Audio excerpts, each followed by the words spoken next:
پر میں مثال دیتا ہوں. خواجہ حسن بصری رحمۃ اللہ علیہ نے ایک غلام خریدا، بازار سے غلام لائے، گھر میں لا کر اس کو رکھا، اور بڑا نیک شکل سے غلام تھا. اس کو پوچھنے لگے تیرا نام کیا ہے؟ اس غلام نے کہا حضرت میرا کوئی نام نہیں ہے، میں تو غلام ہوں، آپ میرے آقا ہیں، آپ نے مجھے خریدا، آپ میرے مالک ہیں، آپ میرا جو نام رکھیں گے میرا وہی نام ہوگا. غلام کی کوئی مرضی نہیں ہوتی، غلام کا ذاتی کوئی نام نہیں ہوتا، آپ میرے مالک ہیں، جو نام رکھیں گے وہ میرا نام ہے. تو کھاتا کیا ہے؟ حضرت غلام کی کوئی مرضی نہیں ہوتی، آقا جو کھلائے گا میں وہ کھاؤں گا، میری کیا مجال ہے، غلام کی کیا مجال ہے کہ آقا کو کہ میرا یہ دل کر رہا ہے کھانے کو، یہ دل کر رہا ہے. غلام کا یہ کام نہیں ہوتا. تو رہتا کہاں پر ہے، رہے گا کہاں پر، تیرا کمرہ کیسا ہونا چاہیے؟ کہنے لگا حضرت غلام کی کوئی مرضی نہیں ہوتی، غلام کی مرضی آقا کی مرضی میں فنا ہو چکی ہوتی ہے، آقا جہاں رکھے گا میرا حق بنتا ہے کہ میں وہیں رہوں. حضرت نے یہ بات سنی، چیخ مار کر بے ہوش ہو گئے. حضرت کے شاگردوں نے اٹھا، حضرت کیا ہوا؟ فرمانے لگے اس نے مجھے بندگی سکھا دی، اس نے مجھے یہ فلسفہ سمجھایا بندگی کہتے کسے. میں آج تک یہ کہتا رہا، اللہ سے شکوے کرتا رہا، یا اللہ میرے پاس یہ بھی نہیں ہے وہ بھی نہیں ہے. میں غلام ہوں یا اللہ کا مشیر ہوں؟ نعوذ باللہ، اللہ کو مشورے دیتا ہوں میں، یا اللہ مجھے یہ بھی ملنا چاہیے تھا، یہ بھی. ہم یہی کرتے ہیں، ہم بندہ بن کر ہی رہتے اس کے سامنے. عبادت کا معنی ہے بندہ بننا، وہ جس حال میں رکھے ہم اس حال میں راضی رہیں. عبادت یہ فلسفہ ہے عبادت کا. بہرحال اللہ ہی کی عبادت، اس کو ایک عجیب انداز میں حضرت تھانوی رحمۃ اللہ علیہ سمجھایا کرتے تھے. حضرت فرماتے تھے دیکھو اس کو اگر سمجھنا ہوگا نا کہ یہ لا الہ الا اللہ جو ہم پڑھتے ہیں، جس میں ہم عقیدہ توحید کا اقرار کرتے ہیں، عقیدہ توحید کا اظہار کرتے ہیں، اس کی حقیقت کیا ہے؟ فرمایا یہ ایسے ہی ہے کہ لا الہ الا اللہ پڑھنے کے بعد انسان کی پوری زندگی تبدیل ہو جاتی. کیسے؟ حضرت نے اس کی خوبصورت مثال دی. حضرت نے فرمایا دیکھو مرد اور عورت دو گواہوں کی موجودگی میں صرف دو لفظ بولتے ہیں، دو لفظ بولتے ہیں، غیر محرم مرد اور عورت. ایک شخص کہتا ہے، مرد اور عورت میں سے جو نکاح کا فلسفہ ہے شریعت کا وہ کیا ہے کہ دو مرد اور عورت، یہ دو لوگ دو گواہوں کی موجودگی میں بیٹھ جائیں. ایک بندہ کہے نکاحت، دوسرا کہے قبلت، ایک کہے میں نے نکاح کیا اور دوسرا فریق کہے میں نے قبول کیا. نکاح ہو گیا. بظاہر صرف زبان سے کیا بولا ہے؟ میں نے قبول کیا، بس زبان سے صرف قبول کیا کا لفظ بولا ہے. اب اس کے بعد کیا ہوگا؟ یہ عورت اپنے خامد کے گھر میں چلی جاتی ہے، کہتی ہے مجھے روٹی دو. خامد کہتا ہے نہیں نہیں میں نے نکاح کی ہے، روٹی کی ذمہ داری نہیں لی. یہ کہتی ہے مجھے رہائش دو، یہ کہتا ہے نہیں نہیں رہائش کوئی نہیں ملے گی، صرف نکاح کی ہے. وہ کہتی ہے مجھے کھانا دو، مجھے رہائش دو، مجھے پینے کی کوئی چیز دو، مجھے کپڑا لتا دو میری ضروریات. وہ کہتا ہے نہیں نہیں. کیا خیال ہے دنیا کے عقل مند لوگ اس بندے کو کیا کہیں گے؟ او بھائی تو پاگل تو نہیں ہو گیا؟ تو نے جب قبول کا لفظ کہا تھا اس کا مطلب کیا تھا کہ اس عورت کی ساری ضروریات سمیت مجھے قبول ہے. یاد رکھیں زبان سے ہم نے لا الہ کا صرف اقرار نہیں کیا، اصل میں لا الہ الا اللہ کہہ کر ہم نے اللہ سے وعدہ کیا ہے یا اللہ اب میں آپ کا بندہ بن کے رہوں گا، اب میں صرف آپ کو مانوں گا، دنیا میں کسی کی نہیں مانوں گا، میری اپنی خواہش بھی مٹ جائے گی، آپ کی مرضی میں فنا ہو جائے گی. یہ ہے بندگی کا فلسفہ، یہ ہے عبادت. اب ہم سب اپنے گریبانوں میں جھانکے کیا ہم واقعی اللہ کے بندے ہیں؟ کیا ہم نے بندگی کی اس نہج پر اپنے آپ کو ڈھالا یا نہیں؟ ہم تو اللہ پر پورے طریقے سے ایمان اور عقیدہ بھی نہیں رکھتے. ہمارا یہ کہنا بھی صرف زبان کی حد تک ہے، اللہ سے سب کچھ ہوتا ہے. میں یہ نہیں کہہ رہا، یاد رکھیے یہ جو ہمارے جماعت کے ساتھی بار بار یہ جملے بولتے ہیں نا اللہ سے، اللہ کی قسم یہ بہت قیمتی جملے ہیں، یہ معمولی نہیں ہے. یہ جملے بار بار بولنے چاہیے، بار بار بولنے چاہیے. اس سے کیا ہوگا میں اس کو سمجھا دیتا ہوں. آپ نے دیکھا ہوگا کہ دنیا کے اندر ٹی وی پر میچ لگتے ہیں، بہت سارے نوجوان بڑے شوق سے میچ دیکھتے ہیں. میچ چل رہا ہوتا ہے، اسکور دیکھ رہے ہوتے ہیں، میچ کے دوران ہی کچھ چیزوں کی ایڈورٹائزمنٹ ہوتی ہے، تشہیر ہوتی ہے.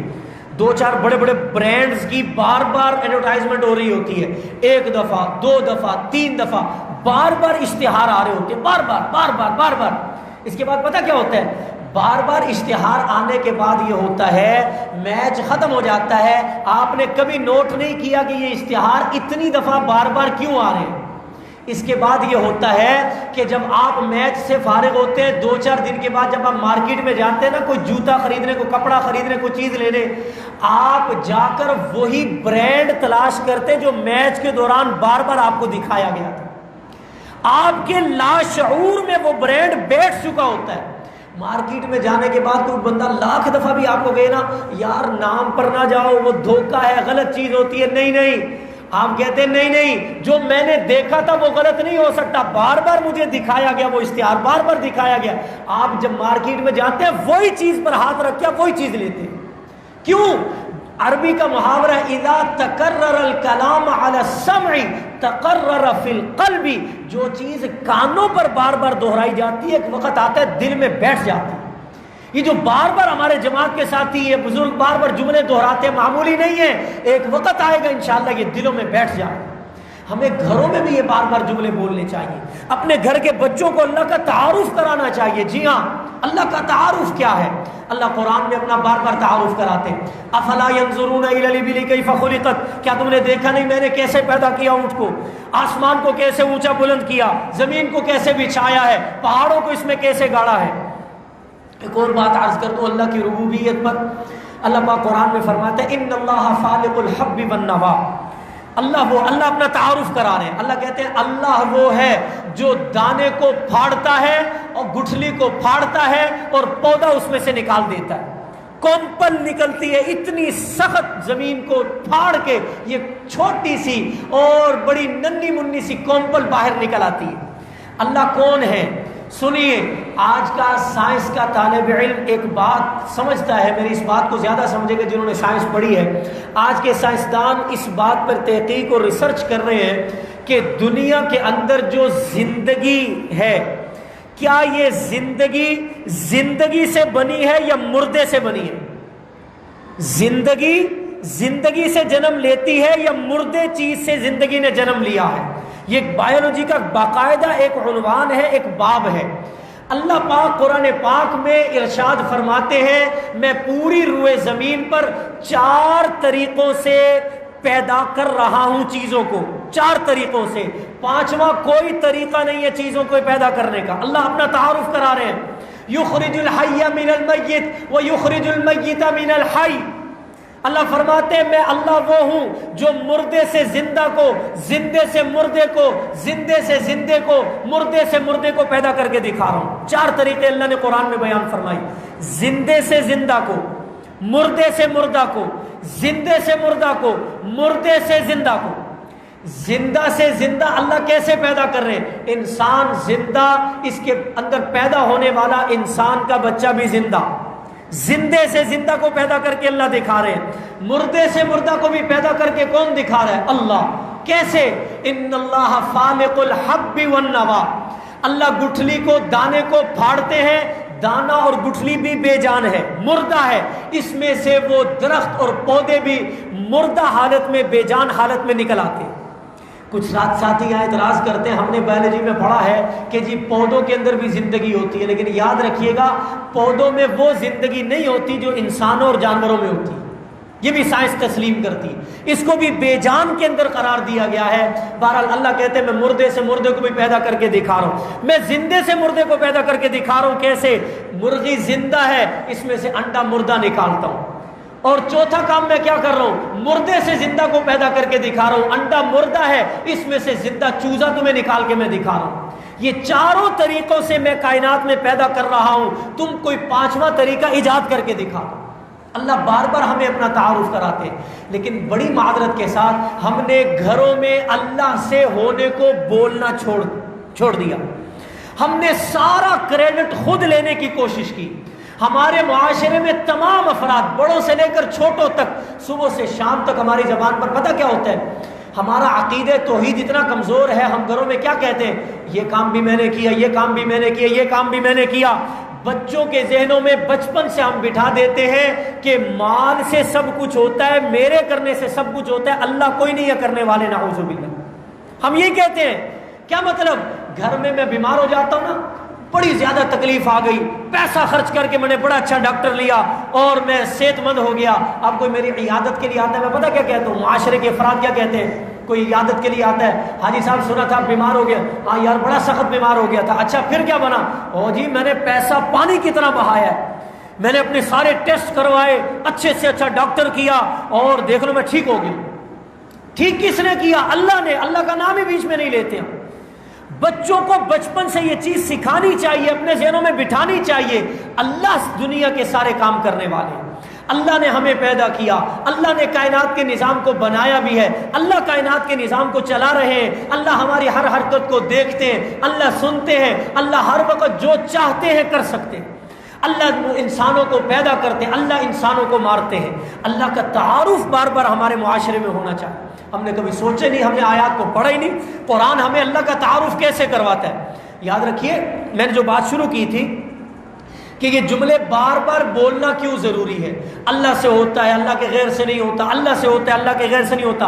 اللہ کا تعارف بار بار کروانا کیوں ضروری ہے؟ میں نے کہا جو چیز انسان کے بار بار کانوں پر سے گزرتی ہے، آنکھوں پر سے گزرتی ہے، دل میں اس کا یقین بیٹھ جاتا ہے. اس کی ایک اور مثال لے لیجئے. قرآن پاک کی کل آیات کتنی ہیں؟ 6666. آپ نے یہ بات سن رکھی ہوگی، 6666. ان 6666 آیات میں سے آپ حضرات کو پتہ ہے صرف 500 آیتیں ایسی ہیں جن میں اللہ نے کچھ کرنے یا نہ کرنے کا حکم دیا، جنہیں احکام والی آیتیں کہتے ہیں. یہ کرو یہ نہ کرو، یہ جائز یہ ناجائز، یہ حلال یہ حرام. پورے قرآن میں یہ والی کتنی آیتیں؟ صرف 500. بس صرف 500 آیتیں ہیں جس میں اللہ نے کوئی نہ کوئی کسی نہ کسی کام کا حکم دیا ہے. احکام القرآن کے نام سے امام ابو بکر الجساس رحمۃ اللہ علیہ نے کتاب لکھی جس میں ان 500 آیتوں کو اکٹھا کر دیا. باقی 6166 آیتوں میں کیا ہے؟ اللہ نے بار بار مختلف مثالوں کے ذریعے، مختلف واقعات کے ذریعے ہمارے کانوں پر سے بس اسی بات کو گزارا ہے کہ جنہوں نے دنیا میں میرے باتوں کو مانا، میرے احکامات پر عمل کیا، ان کا دنیا میں کیا انجام ہوا، آخرت میں کیا انجام ہوگا. اور جنہوں نے میری بات کو نہیں مانا، ان کا دنیا میں کیا انجام ہوا، آخرت میں کیا انجام ہوگا. یہ بار بار کسی چیز کو دہرانا اتنا ضروری تھا کہ اللہ نے قرآن میں 6166 آیتیں اسی پر نازل کی. صرف 500 آیات میں اللہ نے کسی نہ کسی چیز کا حکم دیا. یہ اتنا قیمتی ہے بار بار جملوں کو دہرانا. اچھا یہاں ایک اور مثال ہمارے استاد نے بڑی زبردست دی. ہمارے ذہنوں میں آتا ہے ہم جب بچوں کو کچھ چیز دیتے، ہمارے استاد جی فرمایا کرتے تھے بچوں کو کچھ چیز دو تو آپ ان سے بھی زبان سے کہلواؤ، بیٹا یہ چیز، یہ چاکلیٹ کس نے دی ہے؟ بچہ زبان سے کہ اللہ نے دی ہے. یہ پیسے کون دیتا ہے؟ اللہ دیتے ہیں. روٹی کون دیتا ہے؟ اللہ دیتے ہیں. ہم نے اب بچوں کا اس پر یقین نہیں بنایا، ہم نے بچوں کو یہی سکھایا، بیٹا میں ہوں تو تیری زندگی چل رہی ہے، میں نہیں ہوں گا تو پھر دیکھنا تیری زندگی کیسے مشکل ہو جاتی ہے. کیا ہم نے جملے نہیں بولے گی؟ اللہ کی قسم کھا کے میں عرض کرتا ہوں میرے آپ کے ہونے سے کچھ نہیں ہوتا.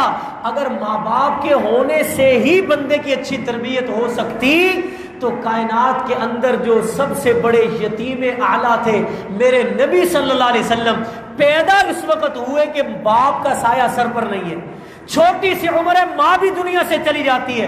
اللہ نے کیسی پرورش کر کے دکھائی کہ قیامت تک ان کا نام چلتا رہے. پالنے والا کون ہے؟ اللہ ہے. روٹی کون دیتا ہے؟ اللہ دیتے. بچوں کی زبان سے بار بار کہلوانا. اچھا ذہن میں یہ بات آتی ہے جی روٹی تو میں دیتا ہوں، پیسے تو میں دیتا ہوں.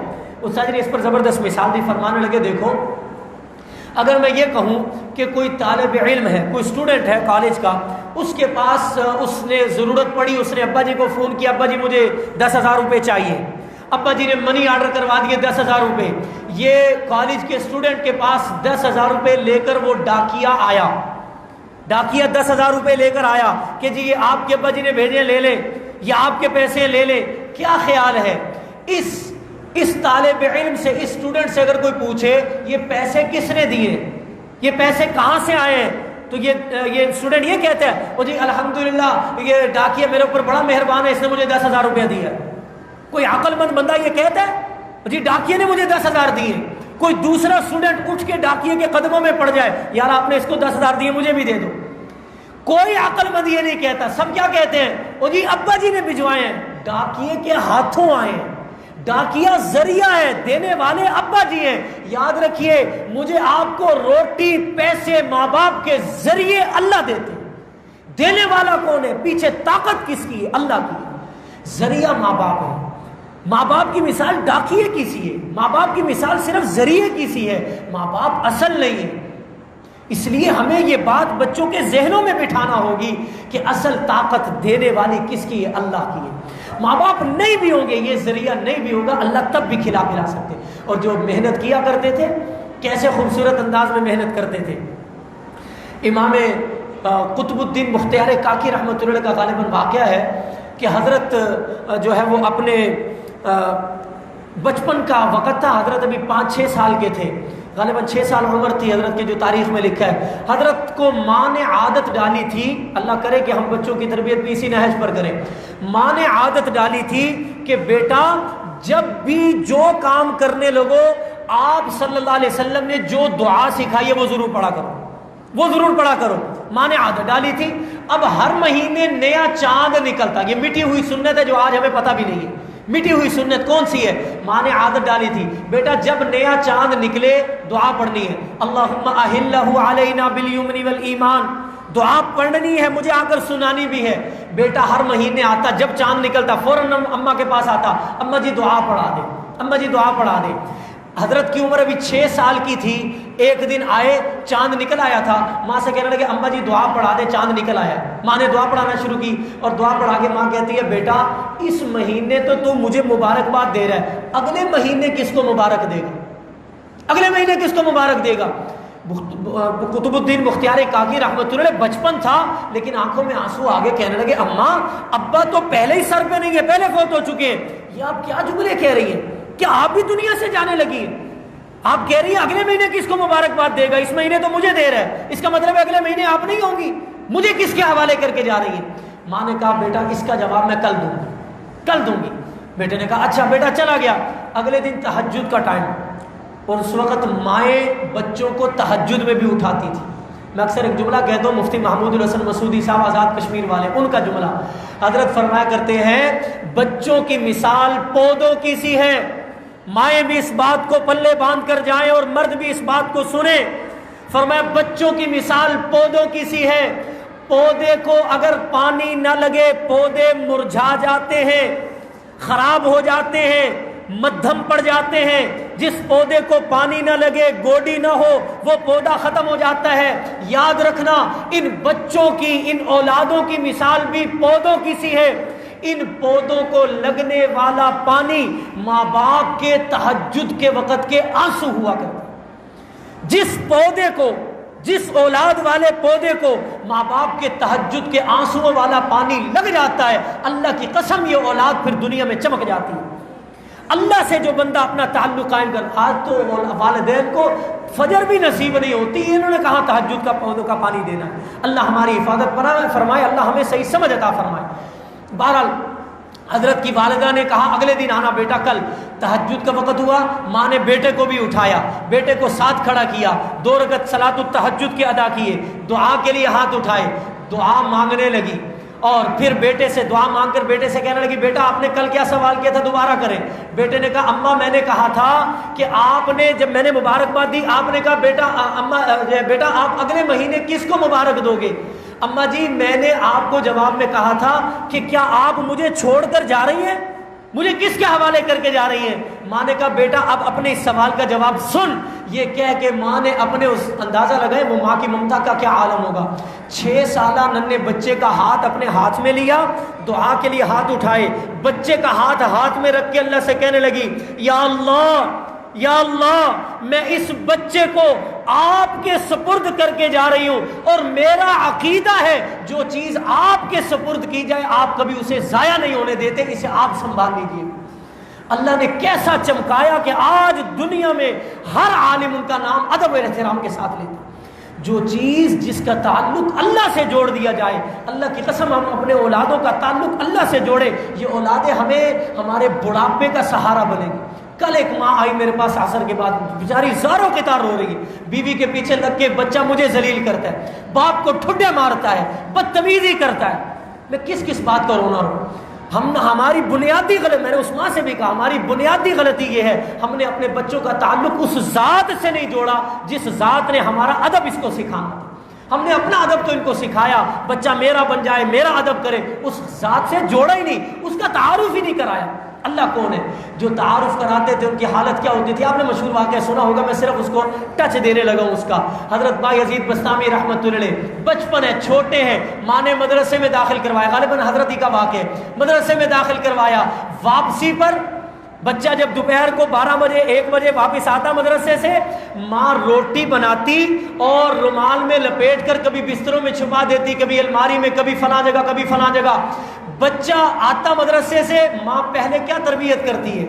یاد رکھیے، مسلمانوں کے گھر تربیت گاہ ہوا کرتے ہیں، مسلمانوں کے گھر مدرسہ ہوا کرتے ہیں، مسلمانوں کے گھر آج فحاشی کے اڈے بنا دیے گئے سوشل میڈیا۔ مسلمان کا گھر مدرسہ ہوا کرتا تھا، یہاں تربیت کا نصاب پڑھایا جاتا تھا۔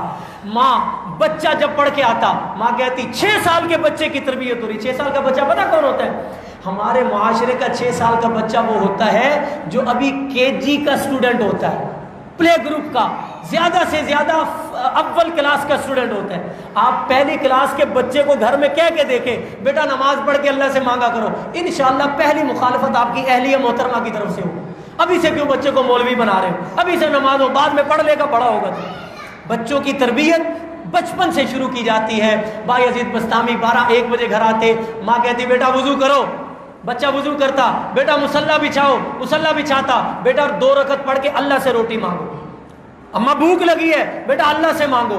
مجھے بتائیں اللہ کو کتنا پیار آتا ہوگا اس بچے پر بھی، اس ماں پر بھی، جس ماں نے یہ تربیت کی ہے بچے کی کہ بچپن کے اندر وہ ننھا معصوم بچہ ہاتھ اٹھا کے جب اللہ کو پکارتا ہوگا، اللہ کو بھی فرشتوں کے سامنے رشک آتا ہوگا کہ یہ بچے کی تربیت کیسی خوبصورت کر رہی ہے۔ بچہ دعا مانگ کے فارغ ہوتا، اماں روٹی اللہ نے دے دی ہوگی، تلاش کرو۔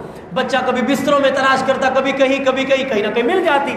اللہ کی شان، ایک دن ماں نے بچے کو مدرسے چھوڑا، رشتہ داروں کے یہاں ملنے چلی گئی، واپسی وقت پر آنا یاد نہیں رہا، واپسی وقت پر آنا یاد نہیں رہا، ماں کو دیر ہو گئی، اچانک خیال آیا بچے کی واپسی کا ٹائم ہو گیا، بچہ گھر میں آئے گا، اللہ سے مانگے گا، روٹی نہیں ملے گی۔ ماں کا ایمان شاید کمزور تھا، بچے کا ایمان زیادہ طاقتور تھا۔ بچے کو پتہ نہیں روٹی نہ ملے، بچے کا ایمان کہیں کمزور ہی نہ ہو جائے، میں نے بڑی محنت کی بچے کے ایمان پر۔ ماں وہاں سے دوڑی کہ میں کسی طرح جلدی گھر پہنچ جاؤں، بھاگی آئی، راستے میں روتی جاتی ہے، اللہ اکبر، روتی جاتی، آنکھوں میں آنسو ہے، رو رو کر اللہ سے کہہ رہی ہے یا اللہ میں نے بڑی محنت کی ہے بچے کے ایمان پر، یا اللہ آج بچے کے ایمان کو سلامت رکھنا، مجھے بچے کے سامنے جھوٹا نہ ہونے دینا، میں نے اس بچے کا تعلق تیرے ساتھ جوڑنے کی کوشش کی ہے، اپنے ساتھ نہیں جوڑا، میرے اس ایمان کی محنت کو سلامت رکھنا، اس کو ضائع نہ ہونے دینا۔ ماں یہ دعائیں مانگتے ہوئے آ رہی ہے، اللہ کو کتنا پیار آتا ہوگا اس ماں پر۔ ماں گھر آتی ہے دوڑ لگاتے ہوئے، گھر آ کر دیکھا بچہ تھکا ہوا سو رہا ہے، ماں نے جلدی جلدی کچن میں گئی، کھانا بنایا، پیک کیا، رکھ دیا، بچے کو اٹھایا، بیٹا اٹھو، اللہ سے کھانا تو مانگ کر کھانا کھا لو۔ بیٹے نے اٹھ کے کہا اماں کیا بات کرتی ہے؟ ماں نے کہا بیٹا کھانا تو کھا لو، اللہ سے مانگو۔ اس بچے نے جواب دیا ماں آپ ہی نے تو سکھایا تھا، میں مدرسے سے گھر آیا، مصلی بچھایا، اللہ سے مانگا، ننھے ہاتھ اٹھا کے اللہ سے مانگا، اور دعا سے فارغ ہو کر جب میں نے کھانا تلاش کیا، اماں مجھے کھانا مل گیا، لیکن اماں کھانا مل گیا لیکن ایک بات ہے، کیا بیٹا؟ اماں آج کے کھانے میں وہ ذائقہ سب کام بنانے والی ہے، عزت ذلت کے پیمانے بھی اس کے پاس ہے، عزت ذلت تمہیں کوئی ذلیل نہیں کر سکتا، کوئی عزت نہیں دے سکتا اگر اللہ نہ چاہے۔ تمہاری روٹی روزی کا بندوبست اللہ کرتے، وما من دابۃ فی الارض الا علی اللہ، یہ ایک لمبا عنوان ہے اللہ کے تعارف کا، ہمارے تبلیغی ساتھی اس پر بیان کرتے رہتے ہیں۔ ایسے ماحول میں بیٹھنا، ان باتوں کو بار بار سننا، ان کا تذکرہ کرنا، گھروں میں بچوں کو اللہ کا تعارف کرانا، قرآن کی آیتیں پڑھ پڑھ کے انہیں سنانا، اس سے ہمارا عقیدہ توحید پختہ ہوگا۔ اللہ کی ذات پر ہمارا عقیدہ کیا ہونا چاہیے؟ اللہ ساری کائنات کو بنانے والا بھی ایک اکیلا تنہا ہے، اللہ کا کوئی شریک نہیں۔ عبادت ہم نے جس کی کرنی ہے وہ اللہ بھی ایک اکیلا، اللہ کے علاوہ کسی کی عبادت نہیں کی جائے گی۔ یہ عقیدہ توحید کی بنیاد ہے، لا الہ الا اللہ کا اقرار اس کا فلسفہ ہے کہ لا الہ الا اللہ، یاد رکھیے اس کے دو پہلو ہیں، ایک ہے توحید کا اقرار کہ اللہ تیرے علاوہ کوئی معبود نہیں، دوسرا اسی لا الہ الا اللہ کو بطور ذکر کے بھی پڑھا جاتا ہے۔ حدیث میں آتا ہے سب سے افضل ذکر ہے لا الہ الا اللہ، سب سے افضل ترین ذکر ہے۔ بہرحال اس عقیدہ توحید کو اپنی زندگی میں جگہ دینا کہ اللہ ہی ہمارے خالق ہے، اللہ سے ایسا مضبوط تعلق ہو جائے کہ دنیا کی کوئی طاقت ہمیں ہمارے اس تعلق کو توڑ نہ سکے، کمزور نہ کر سکے، اس کو عقیدہ توحید کہتے ہیں۔ دل سے اللہ پر یقین بٹھانا کہ کائنات کے اندر جو کچھ ہوتا ہے اللہ کے حکم اور ارادے سے ہوتا ہے، اللہ کے حکم ارادے کے بغیر کوئی بندہ مجھے ذلیل نہیں کر سکتا۔ وَلِلَّهِ الْعِزَّةُ وَلِرَسُولِهِ وَلِلْمُؤْمِنِينَ وَلَكِنَّ الْمُنَافِقِينَ لَا يَعْلَمُونَ۔ اللہ مجھے آپ کو ان باتوں کا صحیح پختہ یقین نصیب فرمائے۔ یہ ہمارا ایمانیات کا پہلا حصہ تھا۔ ایمانیات کا دوسرا حصہ، دوسرا ایمانیات کا تقاضا کیا ہے؟ ہمارے عقیدے کے مطابق کائنات میں سب سے اونچی اور عظیم اور برتر ذات اللہ کی ہے۔ اللہ کے بعد سب سے اعلیٰ مقام جناب محمد الرسول اللہ صلی اللہ علیہ وسلم ہے۔ عقیدہ رسالت کسے کہتے ہیں؟ رسول کون ہوتا ہے؟ نبی کون ہوتا ہے؟ نبی اور رسول میں فرق کیا ہے؟ نبی کے بارے میں ہمارا عقیدہ کیا ہونا چاہیے؟ اس پر انشاءاللہ گفتگو ہماری اگلی پیر کو ہوگی، اگلی نشست میں ہوگی۔ آپ حضرات میں سے کسی کے ذہن میں کوئی سوال ہو تو وہ کر سکتے ہیں، لکھ لیجئے سوال، آخر میں بھی کر سکتے ہیں۔ خواتین سے بھی گزارش ہے اگر کسی کا کوئی سوال ہو تو آخر میں مجھے دے دیجئے۔ نماز کا وقت کیا ہے؟ 8:15 بجے، بس انشاءاللہ چند منٹ میں بعد مکمل کرتا ہوں۔ ہمارا ابھی عقیدے کا بیان شروع ہوا ہے، عقائد کا، اللہ کی ذات پر عقیدہ، اس کے لیے ہمیں کیا کرنا ہے؟ بار بار بولنا ہے، بار بار بولنا ہے۔ میں نے اس پر ایک بڑی سخت مثال بھی دینی تھی، وقت ختم ہو گیا، انشاءاللہ آئندہ کوشش کروں گا اسی تمہید کو آگے چلاتے ہوئے اگلے عقیدے کا بھی بیان کروں گا۔ ابھی اس کے بعد ہم انشاءاللہ عقائد کو پڑھیں گے، تقریباً کوئی 4 5 یا 6 7 نشستیں ہماری عقائد پر ہوں گی۔ اس کے بعد ہمارا عنوان چلے گا عبادات کا، جس میں وضو کے مسائل آئیں گے، غسل کے، نماز کے، نفلی نمازوں کے، فرض نمازوں کے، اس کے فرائض کیا، واجبات کیا ہیں، نوافل کے اور نمازوں کے اوقات کیا ہیں، یہ ساری باتیں آئیں گی۔ پھر زکوٰۃ کے مسائل موٹے موٹے انشاءاللہ، جس سے ہر ساتھی اپنی زکوٰۃ خود نکال سکے گا انشاءاللہ۔ روزے کے، حج کے مختصر مسائل، پھر انشاءاللہ ہم اخلاقیات پہ آئیں گے، اچھے اخلاق کیسے اپنائے جا سکتے ہیں، بری عادتیں اپنے اندر سے کیسے ختم کی جا سکتی ہیں، پھر معاملات کہ ہمارے ذمے کیا حقوق ہیں، اس پر بات ہوگی، اور آخر میں انشاءاللہ معاشرت پر، اسی کے ضمن میں نکاح طلاق وغیرہ کے مسائل بھی آئیں گے، تربیت اولاد پر بھی انشاءاللہ ہمارے 2-3 آخر میں لیکچر ہوں گے۔ اللہ ہمیں ان تمام باتوں کا یقین بھی نصیب فرمائے اور ان تمام باتوں کو اپنی عملی زندگی میں جگہ دینے کی بھی توفیق عطا فرمائے۔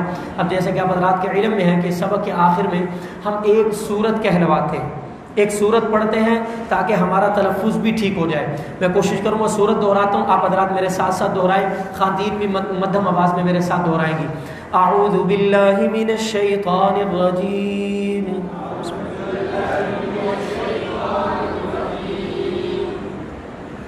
بسم اللہ الرحمن الرحیم،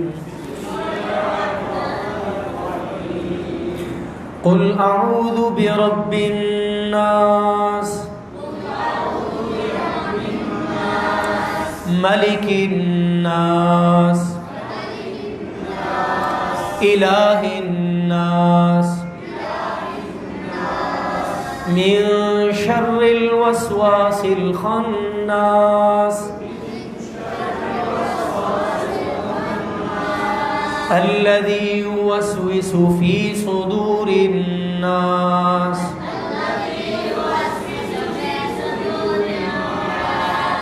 من الجنة والناس۔ اس کے اندر کوشش کیجئے کہ لحن جلی کی غلطی نہ ہو۔ لحن جلی بڑی غلطی کو کہتے ہیں، میں موٹی موٹی بات عرض کر دیتا ہوں۔ لحن جلی کہتے ہیں ایک حرف کو دوسرے حرف سے بدل دینا، مثلا قاف تھا اس کی جگہ کاف پڑھ دیا۔ قل کا معنی ہوتا ہے کہہ دیجئے، اور کل کا معنی ہوتا ہے کھاؤ۔ اگر آپ نماز پڑھتے ہوئے کہہ رہے ہیں قل اعوذ برب الناس بے توجہی کے ساتھ، آپ پتہ کیا کہہ رہے ہیں؟ کہنا یہ تھا کہو اعوذ برب الناس، میں پناہ مانگتا ہوں لوگوں کے رب کی، اور آپ کیا رہے ہوتے نماز میں بے توجہی کی وجہ سے؟ کھاؤ، اللہ کے نام کی پناہ مانگتا ہوں، لوگوں کے رب کے نام کی پناہ مانگتا ہوں، کھاؤ۔ نعوذ باللہ کتنا معنی بدل جاتا ہے. اس لیے الفاظ کی ادائیگی بھی درست ہونی چاہیے. اس کے لیے صبح آپ کے تجوید کی کلاس ہوتی ہے, اس میں ضرور اپنی شرکت کریں. ایک تو کسی حرف کو دوسرے حرف سے نہیں بدلنا. عربی زبان میں معنی بدل جاتا ہے, حتیٰ کہ بعض اوقات انسان کفر تک میں داخل ہو جاتا ہے. نمبر 2, کسی لفظ کو زیادہ بڑھانا نہیں, زیادہ لمبا نہیں کرنا, کھینچنا نہیں ہے. نمبر 3, کم بھی نہیں کرنا. ہم لمبے لفظ کو کم کر دیتے ہیں, لم یولد کو لم یولد پڑھ دیتے ہیں, اس میں بھی معنی زمین آسمان کا فرق پڑ جاتا ہے. اسی طرح زبر زیر پیش کی ہم غلطی کر جاتے ہیں. ان 4 قسم کی غلطیوں سے خاص طور پر اپنے آپ کو بچانا ہے, تاکہ ہم جب نماز پڑھیں تو ہماری نماز خراب نہ ہو. تو الفاظ کی ادائیگی بھی درست ہونی چاہیے. ایک دعا جو میں نے گزشتہ پیر کو بھی کہلوائی تھی کہ انسان سب سے پہلے جب صبح اٹھ کر جاگتا ہے, سنت یہ ہے کہ آنکھوں کو ملا جائے اور دعا پڑھی جائے, الحمدللہ الذی احیانا بعد ما اماتنا والیہ النشور. اس کے بعد انسان کو سب سے پہلے قضاء حاجت کی ضرورت پڑتی ہے. واش روم جانا پڑتا ہے تو واش روم جاتے ہوئے دعا کا اہتمام ہونا چاہیے. آپ علیہ الصلوۃ والسلام نے موقع موقع کی دعائیں سکھائی ہیں. ہمارے ایک ساتھی تھے, ان کے اوپر اتنا شدید جادو کا اثر تھا. میں بڑے یقین اور دعوے کے ساتھ ایک بات کہنے لگا ہوں.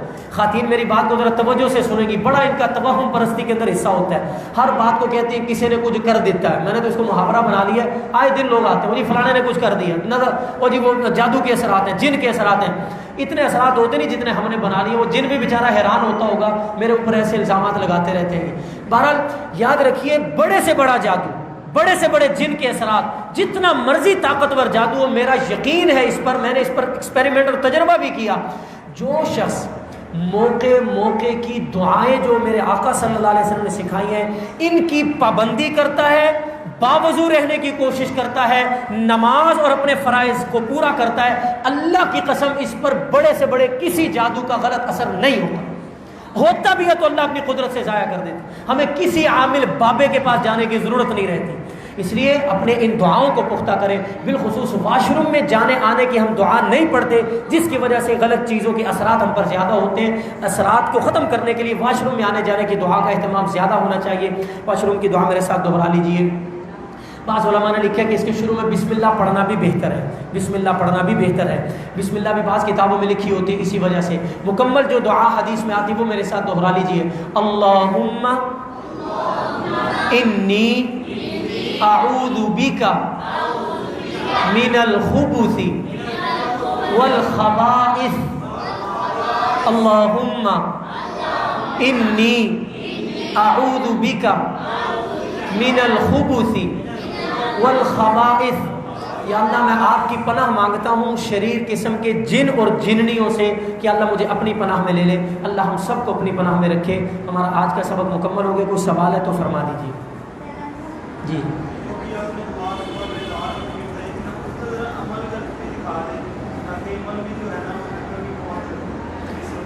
حدیث میں آتا ہے آپ صلی اللہ علیہ وسلم جب صبح بیدار ہوتے تھے اپنی آنکھوں کو ملتے تھے.